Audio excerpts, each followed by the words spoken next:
Singapore had always been a bridge as far as India is concerned to Southeast Asia. China has not publicly ever told Mr. Putin that you should not fight or this is not the time for war. India has. Prime Minister Modi still has a relationship.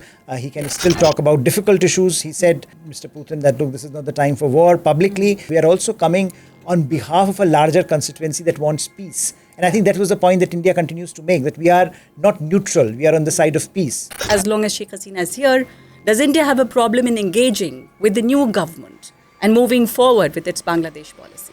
Obviously, there is a political churn in Bangladesh and India will have to figure out how far do they go. How do you see this election campaign right now? Trump is in the race, but Kamala Harris has brought in a lot of energy there. The policy issues are interesting, but what is also interesting is that very few people are talking about policy issues.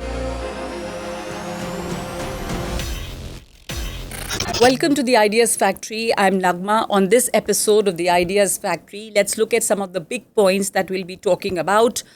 There's, of course, the US election campaign that's speaking up and getting more and more interesting. Kamala Harris has brought a new energy in the race, but is Trump still in the fight? And how strong is he? That's something that we'll be looking at. Number two, Prime Minister Narendra Modi has just concluded his visit to Poland and Ukraine in the middle of a war that refuses to end. So it's been more than 2.5 years and that war is going on. But what is the role that we are seeing as far as India is concerned? Can India be a potential mediator there? So that's another thing that we'll be looking at. And what about India-Ukraine bilateral relationship? Other than that, Prime Minister Narendra Modi is also on his visit to Brunei and to Singapore. So the Look East policy is now very actively Act East policy. That's something that we'll be talking about on this episode. And of course, our neighborhood, Bangladesh, where trouble refuses to settle down and still grappling with peace. The new interim government is there. But what's the road ahead? And India has a Sheikh Hasina problem. So what do we do about that? All of that we'll be looking at on this episode of the Ideas Factory. Joining me is Professor Harsh Pant. Harsh, let's start with all the visits and let's look at Ukraine first, because when Prime Minister Narendra Modi visited Ukraine in the middle of this war that's going on for more than 2.5 years, before that he had of course gone in Modi 3.0, he had gone to Russia and he'd invited a lot of flack and criticism about it from the Western media. So when he went to Ukraine, it was also seen as a balancing act, but it was also seen as a peace effort that India was trying on its part. How do we understand this Ukraine visit? How important was it? And what is India's role as a potential mediator in that area? Hi, Naghma. I think it would be a mistake to view it primarily as a balancing act, because I think India's role and the way India is trying to project itself into this problem stands on its own merits. And I think India has taken an independent position on this from the very beginning, articulating both its concerns about the war, about the way it has been, the way it has started, the reasons for it, and the way it is being executed, and also at times talking about the larger problem of what perhaps European security architecture should look like, and how it should give space to competing interests and competing claims and counterclaims on this issue. So I think in that, if you look at it in that context, that consistency was also reflected when Prime Minister Modi, in fact, the one that you alluded to, went to Russia. It attracted a lot of attention because it was his first visit in his third term. But I think even there, if you see the statement that he made, that this is about the concerns that he expressed about the humanitarian crisis that was unfolding, and of course the idea that you cannot really have a political decision on the emerging from the battlefield. I think that was a sense that he conveyed even to Mr. Putin, and India had been consistently telling Vladimir Putin. I think if you see of all the other leaders, Prime Minister Modi still has a relationship. He can still talk about difficult issues. He said to Mr. Putin that, look, this is not the time for war publicly. So I think in that sense, that space is available for India to articulate those concerns. And when he went to Ukraine, I think the idea was that, look, it is also the other side. And if India is to have an independent voice, it also needs to reflect what is going on in Ukraine. It is the pain, the suffering, but also a concern about where this is going and how this might unfold. So I think that was reflected in the kind of statements that Prime Minister made, and the sense that perhaps India can play a role if need be. If both parties want, India certainly can play a role which suits its profile, which suits its stature on the global stage. But the world is divided into two camps actually when you look at Russia, Ukraine. India is probably the only country which it has a very unique position and it has a unique stand on it. So he visits Russia, he meets Putin. Here he again meets Zelensky. So when you look at that, it was also seen as a course correction.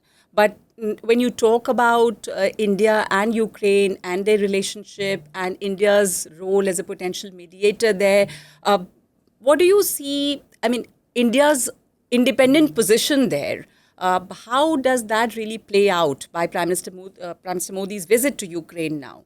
The strategic independence that India has maintained and taken a unique position vis-a-vis China also. China has also a unique and different position, but India's position is different. Very, very unique. And I think that is something that is very interesting because, China has not publicly ever told Mr. Putin that you should not fight or this is not the time for war. India has. So I think in that sense, India has carved out a voice for itself.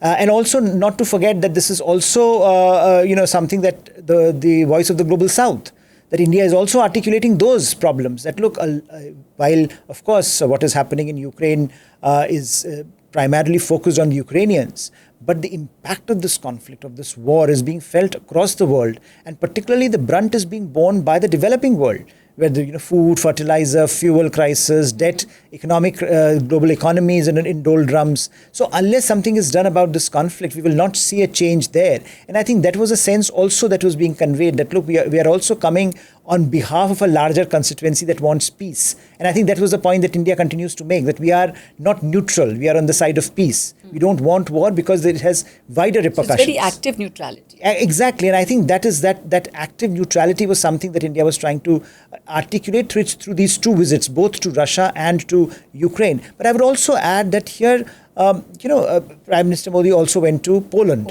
First visit, in that sense, a historic visit for an Indian Prime Minister there. But I think there is also a story there, because that is also this idea that, look, Europe is changing. And the center of gravity of European politics is shifting to Central and Eastern Europe. And I think by going to Poland, and then he also had gone to Austria last time when he went to Russia, he's also telling that India has a very active Europe policy, that we are also engaging Europe on its own terms, on today's terms. How Europe is evolving, what are Europe's considerations. And Poland, also let us not forget, is one of the most dynamic economies at the moment, also very scared of what is happening in Ukraine. Yeah. So I think in that sense, it sort of amalgamated a number of issues for India, this visit. And therefore it signifies, I think, a very proactive India that is not scared to even venture out in zones which are very problematic. If you look at it from an outside, this is a very difficult time for Europe. This is Europe is going through a churn, both domestic political, the rise of the right, but also economic, strategic. But India is, I think, signaling that it is not scared to deal with this Europe. India is not diffident. And I think that is also a message that comes across through these visits. Also, with its collaboration with Europe, it's also trying to deal with the great powers clash, US and China. So the significance of Europe in India's West policy now, especially Central Europe, by its engagement with Poland. And like you rightly point out, I mean, this was a historic visit because also he visited Poland on the eve of the Independence Day or something like that. I mean, though many people say that probably he needed to go to Poland, otherwise he couldn't have gone to Ukraine. He had to take a train from Poland. But the significance of Central Europe, especially in India's engagement with the West, what is that like? I think that is in some ways, the biggest story of Indian diplomacy of the last decade, that India's engagement with Europe and with multiple aspects of Europe, multiple geographies of Europe. India is no longer is simply talking about the big four, right? You used to talk about Germany, France, UK when it viewed itself, and Brussels maybe. But now I think India is coming to terms with the new reality of Europe. And so it has engaged with Europe much more deeply, but also it has widened its ambit of engagement. And I think this is what it shows, that look, Poland, which is one of the most interesting economies at the moment, which is a driver of the kind of strategic conversations that Europe is holding for itself, about its future. I think there India is engaged, and India intends to remain engaged, because India views is going to be critical for India's strategic needs and for its developmental needs. And I think that is a point that India has been repeatedly making over the last decade, with the kind of investment that is made in terms of diplomacy and outreach towards Europe. So Poland does, of course, matter to New Delhi. So that's about India's engagement about the West. But there's another very significant visit. Prime Minister Modi is right now in Singapore. He also visited Brunei before that. So the whole Look East and its translation into Act East now, we're seeing that. Singapore is a very important nation for India. It is probably the top in terms of foreign investment here. It's very important as far as our semiconductors are concerned, and there is a lot of talk about the business deals that can happen. But the significance of Prime Minister's Brunei visit as well as Singapore. Brunei, of course, is a tiny dot, but how is it so important, especially in the Indo-Pacific scheme of things? I think there are multiple issues here, Naghma. One is, of course, as you are saying, it shows that in a relatively small period of time. And look, let's also not forget that for the first time, and we have talked about it, that this is BJP not getting a majority on its own. So this is also the sense that perhaps India would not be so active on the global stage. But I think the Prime Minister is showing that India intends to remain very, very active, both in the East and in the West. So most of the countries he's visiting, it's almost a first. It's a historic. Yeah, so Brunei is a first. So that I think this ambition in Indian foreign policy that perhaps he brought in has not gone away anywhere. So we continue to see its reverberations even today. And I think if you see that this is in terms of what you were saying, Act East, and how the eastern flank is being engaged, it is very interesting. Just before Prime Minister's visit, we have had the visit of the Vietnamese leadership. Malaysian Prime Minister was in town, was in Delhi. So in a sense, Southeast Asia and India remain extensively engaged. And Prime Minister's visit so early in his third term once again underscores how committed India remains to this wider idea of increasing its footprint in Southeast Asia. And if you also look carefully, India has also started more proactively talking about the South China Sea issue. So in a sense, broadly, if you look at what India is doing, it is trying to increase its profile in Southeast Asia through a lens which is where India is much more comfortable about its own rise. India is much more comfortable about its partnerships, and also at a time when ASEAN itself is under stress. There are divisions within ASEAN, and if you see this, when Philippines is now being targeted by China, very few of the ASEAN member states are speaking up, which is also incredibly interesting, that you have a dynamic where individual countries are standing on their own. So I think what India is now doing is also disaggregating its ASEAN policy, that now going to individual countries and enhancing those bilateral partnerships on their own, so that they have the feet to stand on their own. And I think that is a very interesting development, because ASEAN, of course, will remain central. ASEAN centrality is critical for India's Indo-Pacific outreach, and we continue to say that, look, ASEAN centrality is a key pillar of our Indo-Pacific policy. But beyond ASEAN centrality, it is also about building ties with individual member states of ASEAN. Because what has happened is that if you look at the numbers, China's economic heft is very, very significant. I think it is the single largest trading partner of almost all the ASEAN member states. So India has to do a lot of heavy lifting in that regard. And what India certainly can offer is an independent voice, which is once again, not part of the US-China dynamic, which the Southeast Asian countries are so familiar with. They also are looking for alternatives like India. And Singapore in particular, which has always been very fond of non-aligned posture. Throughout the non-alignment phase, we were very close, and it has continued to be one of the strongest voices for India to do more in Southeast Asia. So Singapore had always been a bridge as far as India is concerned to Southeast Asia. And I think that is the role that India sees for Southeast Asia. Prime Minister Modi chose Southeast Asia as the first country, chose Singapore as the first country in Southeast Asia. And I think that's the message he wants to send. Of course, he went to Brunei first. But I think in the larger scheme of things, the kind of investment that India is doing in Southeast Asia is going to be very, very central, critical for India, for India's Look East and Act East policy, for India's Indo-Pacific policy, and I think broadly in terms of how it manages the changing distribution of power in the region. Yeah, we'll see more investment also from Singapore, and there is, of course, talk of the industrial parks that are being set up.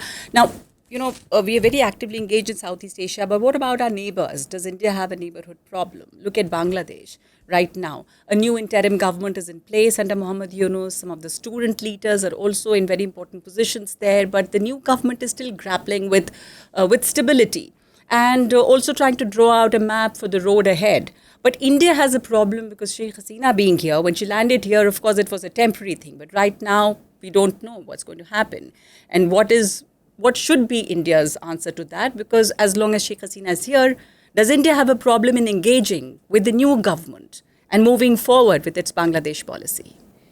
So I think two things. One, India will always have a neighborhood problem. I don't think that the issues are going to ever go away. I think the question is how do we manage those problems, and whether there are going to be times when it is going to be very tough for us to manage those problems. And I think as we've seen in the past that there are times that that it becomes very, very difficult. I think one of the phases, and I often like to look at it that way, that look, in the larger scheme of things, we will reach an equilibrium. But for the large part, you have to try in order to find that equilibrium, you have to go through a lot of catharsis. If you see, for example, last year we were talking about Maldives, how bad Maldives and India ties look like. Suddenly now there is an equilibrium. We have visited, they have visited. There is talk of productive engagement, and things have cooled down. I think with Bangladesh, of course, the scale is much larger, and given the kind of investment that India had made over the last 15 years under Sheikh Hasina was much, is something very big. And therefore the blowback is going to be significant. And I think there are certainly going to be challenges. And as you mentioned, the Sheikh Hasina being here and the demands increasingly that are being made by the people of Bangladesh, by the governments there, will create a problem. So I think it will require great degree of finesse to manage those transitions. Now, of course, it is also a question of how far India will go to help Sheikh Hasina, because this is also a question of Indian credibility towards its partners and allies. If you support someone, how far do you go? I think we did well by bringing Sheikh Hasina out at a time when anything could have happened to her. But I think beyond that, what is a long-term Bangladesh policy remains in flux. Partly, I think, of course, the problem that you mentioned, Sheikh Hasina being here, but also partly because I think Bangladesh also has to figure out in which direction it goes. Sure, but it's still there's a lot of anti-India sentiment right now under the current government. There is a lot. They've not been able to quell that, and also the problem is spilling over because we have a border, and Bangladesh and Bengal, Northeast, all these areas. So difficulty managing that. It's very easy to say that why was India supporting Sheikh Hasina? But I think anyone who has seen the India-Bangladesh ties before Sheikh Hasina would attest to the fact that they were in dire straits before Sheikh Hasina came. And so similarly, she gave India-Bangladesh relations a period of stability, and I think it benefited both of us. Now, the problems that it engendered domestically have resulted in today's situation. And I think, as you mentioned, those challenges are also the challenges that people in everyday lives feel. If you have problems, you will face it on the borders, you will face it in people-to-people interactions, you will face it in your economic interactions. I think if you look at the kind of economic investment that India has made, I think it will have an impact both on India and on Bangladesh. Now, for the interim government, and we already see a lot of jostling, right? China has reached out to Jamaat Islami. Even I think Americans have reached out. So obviously there is a political churn in Bangladesh, and India will have to figure out how far do they go. But some of these actors have been persistently anti-India. So I think India will, there is not a lot of space that is available for India in terms of engagement. Of course, BNP is there, and BNP is making, I think, whatever I have heard. There's resistance to any kind of dominance from India there in the internal politics. Yes, and I think after this, I think my own sense is that it would require a lot of assessment first by the Bangladesh's government and Bangladesh's people, how they want to manage their own domestic country problems, challenges.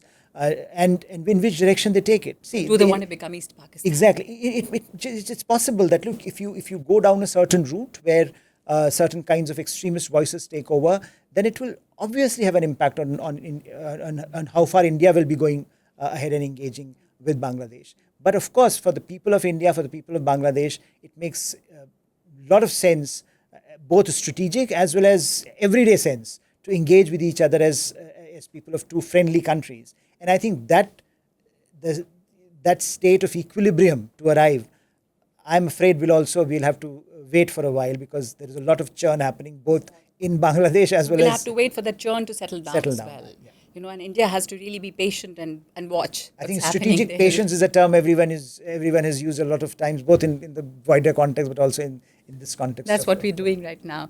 So yes, so we've looked at the West, we've looked at the engagement with the East. Now, moving away from India and looking at the US. The US election is something that's really interesting. The campaign is picking up. There's a lot of energy. Kamala Harris is maintaining a lead in a lot of places, also the swing states. And she's getting the women's votes, and she's making the right noises. She's, of course, brought a new energy in the entire campaign. But Trump seems to be doing well as far as some serious issues like economy is concerned, or the border problem, the US-Mexico border. So how do you see this election campaign right now? Trump is in the race, but Kamala Harris has brought in a lot of energy there. People were writing off the Democrats, but right now, look how things have changed, and she's ahead of Trump in most of the places.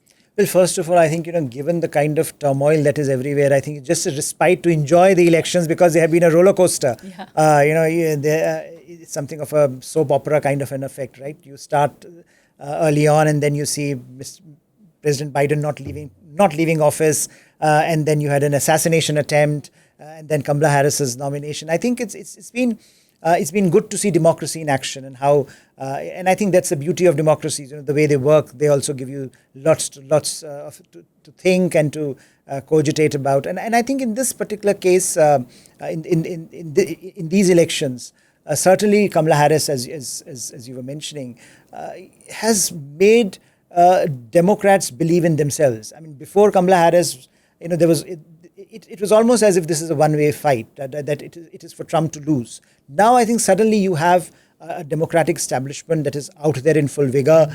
They are supporting Kamala Harris vocally. Campaigns are being run by the minorities, by the women, the South Asian women. Absolutely. Ground level campaigns, which is something where which Americans do very well in terms of when the election campaign is at its height. And I think that is what we are seeing at the moment. The numbers are still too close. You see opinion polls which are, and of course they are going to be decided in a few states, and those states are giving mixed verdict at this point, swing states. So Kamala Harris is still maintaining a lead. She has been able to achieve some momentum. So I do think that if she's able to sustain it, it will be a very interesting election. I don't think you can call it out even now, but certainly this is an election to watch out for, and once again I think this thing about American democracy. That at the end of the day, American democracy still retains its charisma, that the entire world is riveted by what is happening. I think the policy issues are interesting, but what is also interesting is that very few people are talking about policy issues, right? Yeah. We are still fascinated by the characters, Trump or Kamala Harris, because they are Trump is of course about Mr. the personalities, Trump, and Kamala Harris of course brings this South Asian, partly South Asian descent, partly African American descent, and so what it means for American democracy. So we are still trying to capture the personality nuances, but policy wise I think we have not had a very robust discussion on what the policies. We know Mr. Trump's policy, but I think Kamala Harris is still policy-wise relatively unknown. Yeah, she's relatively unknown, and right now it's all about her personality, and we've actually forgotten all about be it abortion rights, or be it the border problem, or be it the economy. It's more about Trump versus Kamala Harris, right? So the election campaign has picked up. It's really interesting. We have to see. But like you said, it's the democracy there is playing out beautifully. And the election has become very, very interesting. So thank you so much, Harsh, for this conversation. And that's all that we have time for on this episode of The Ideas Factory. Thank you for joining us.